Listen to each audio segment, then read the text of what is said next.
आचार्य चाणक्य यहाँ पुत्र के संबंध में उपदेश करते हुए कहते हैं कि बुद्धिमान लोगों का कर्तव्य है कि पुत्र को सदा अनेक प्रकार से सदाचार की शिक्षा दे।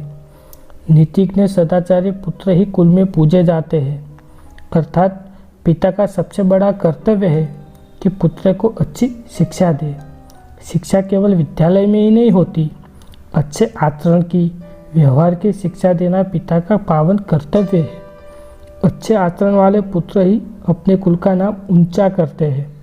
नीतिज्ञ और शील संपन्न पुत्र ही कुल में सम्मान पाते हैं।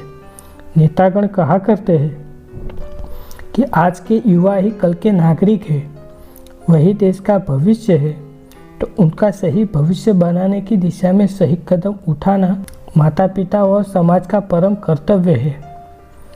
आचार्य चाणक्य संतान की शिक्षा के बारे में माता पिता के कर्तव्य का उपदेश करते हुए कहते हैं कि बच्चे को न पढ़ाने वाली माता शत्रु तथा पिता वैरी के समान होते हैं। बिना पढ़ा व्यक्ति पढ़े लोगों के बीच हंसों में कौवे के समान शोभा नहीं पाता। जो हालत हंसों के बीच में आ जाने पर कौवे की हो जाती है, ठीक वही दिशा पढ़े लिखे सुशिक्षित लोगों के बीच में जाने पर अनपढ़ व्यक्ति की हो जाती है। इसलिए बच्चे को न पढ़ाने वाले माँ बाप ही उसके दुश्मन होते हैं। इस संबंध में आचार्य चाणक्य मानते हैं कि धन ही नहीं, शिक्षा भी व्यक्ति को आदर योग्य बनाती है और शिक्षा से हीन व्यक्ति बिना पूंछ और सींग वाले पशु के समान है।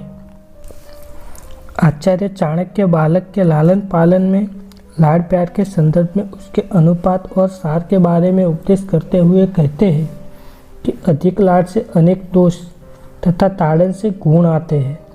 इसलिए पुत्र को और शिष्य को लालन की नहीं, ताड़न की आवश्यकता होती है। अधिक लाड प्यार करने से बच्चे बिगड़ जाते हैं, उसके साथ सख्ती करने से ही वे सुधरते हैं। इसीलिए बच्चों और शिष्यों को अधिक लाड प्यार नहीं देना चाहिए, उनके साथ सख्ती ही करनी चाहिए।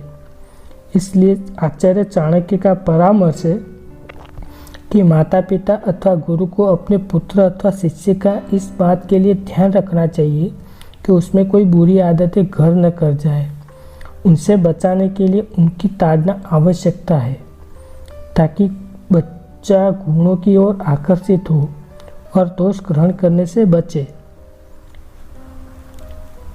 आचार्य स्वाध्याय की महत्ता प्रतिपादित करते हुए कह रहे हैं कि व्यक्ति को चाहिए कि वह किसी एक श्लोक का या आधे से भी आधे या एक अक्षर का सही से मनन करे।